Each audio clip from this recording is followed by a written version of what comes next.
have such sights to show you. Welcome to Nightmare on Elm Street. I can control myself.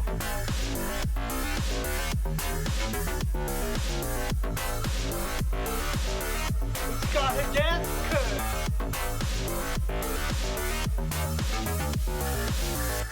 What an excellent day for an exorcism.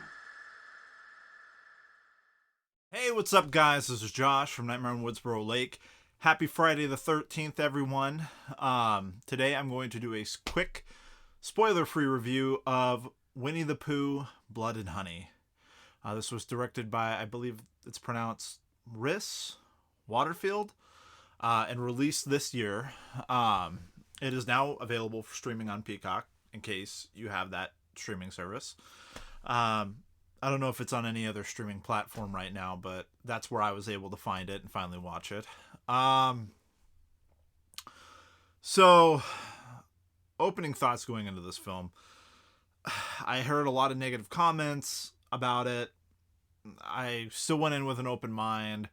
I mean, even though it didn't look like anything like insanely crazy, and I kind of thought it was funny and weird that like the design of Pooh and Piglet in this film, I mean, they had a cool kind of look, but I wish it wouldn't have looked so rubbery like the mask. Like, the mask is awesome if it didn't look so like baby butt smooth and almost too rubbery. Now add some like a light bit of fur onto that could have been freaking killer. And for Piglet too, I mean, Piglet's was better, I think, than Pooh's. It fit more for it to be like that exterior kind of sheen to it and like whatnot, because it's not really like as furry of a creature as a bear should be. And I know like they're supposed to be like these, you know, and like the classic, they're like stuffed animals kind of thing going on. Like, so still they would have fur in that instance. So, otherwise they look downright mean. And I mean, there's a lot of potential, there for being what it is. Just some little tweaks would be phenomenal. I know that they are working on a Winnie the Pooh Blood and Honey 2. I've heard that circulating around. But moving on, you have this story of, you know, Christopher Robin. He grows up playing with these friends. They're all happy, go lucky, everything's great. You know, great childhood, and then all of a sudden, Christopher Robin's older. He moves off, and does his own thing, you know, going to college and what normal people do.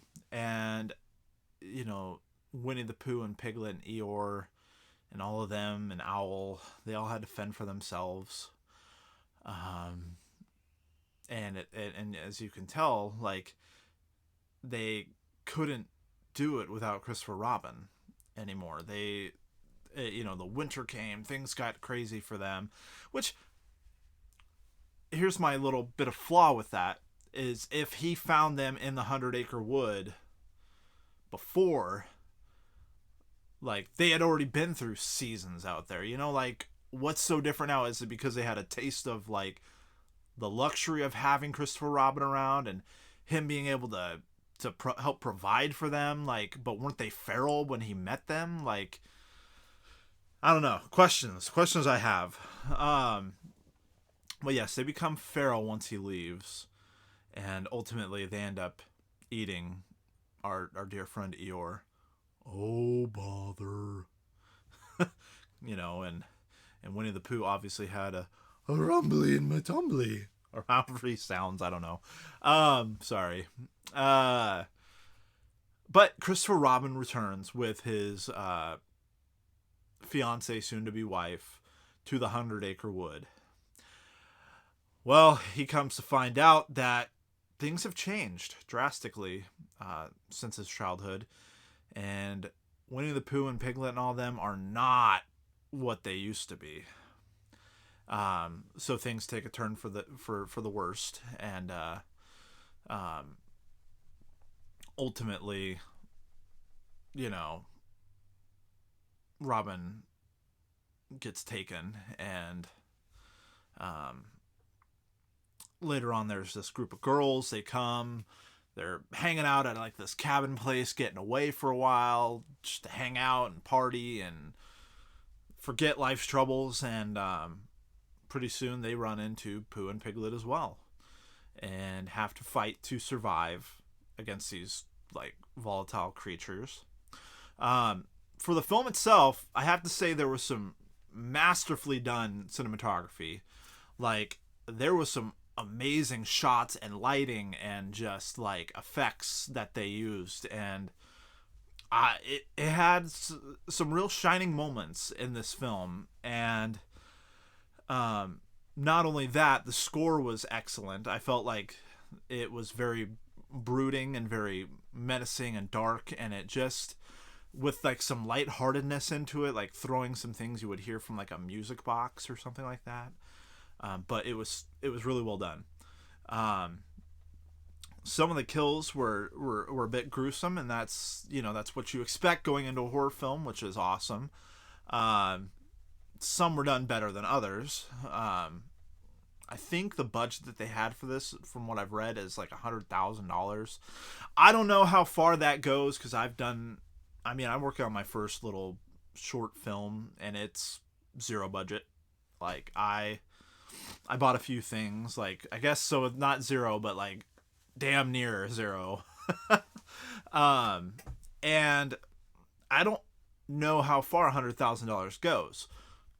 I think what you need, though, is like, a team that knows what they're doing, get the proper materials, scout the excellent locations. I think they had location down, they had the cinematography down, they had atmosphere, the score.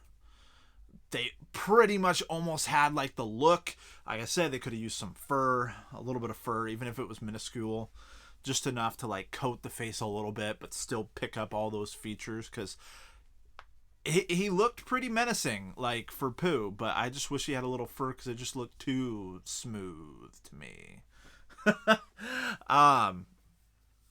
But I mean, overall, it was decent. I mean, I went in expecting what it was. I mean, it's a dark, twisted version of Winnie the Pooh, since it entered public domain, like that version of Pooh.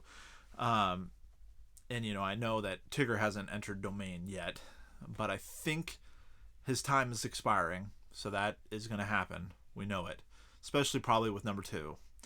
And I think I've seen some stills, and there was like Owl and some stuff, like, which is crazy. Like, I guess maybe their time hadn't expired yet, so they weren't using them yet for that film, or for this film.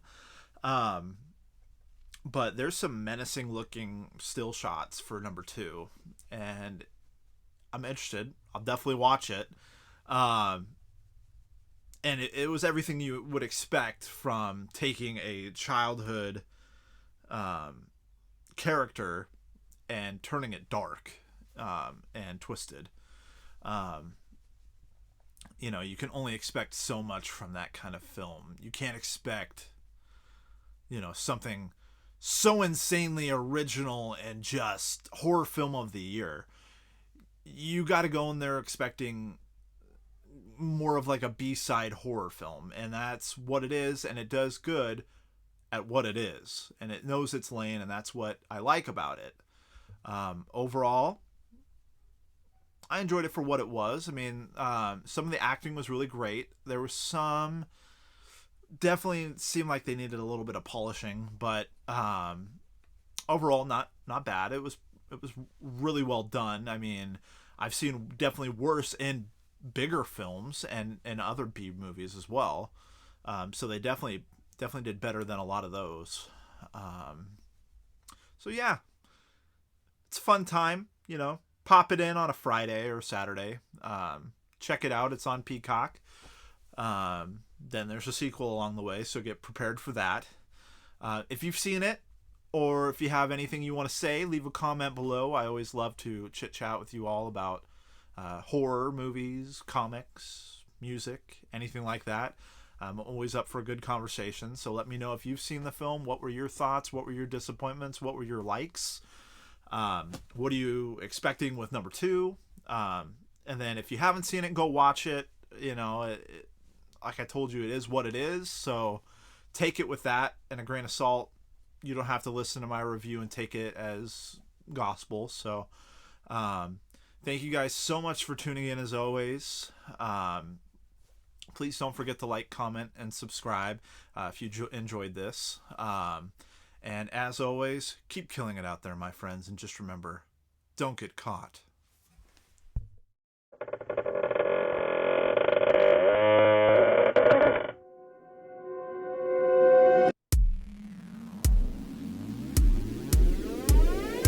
Don't let the ghosts and the ghouls disturb you.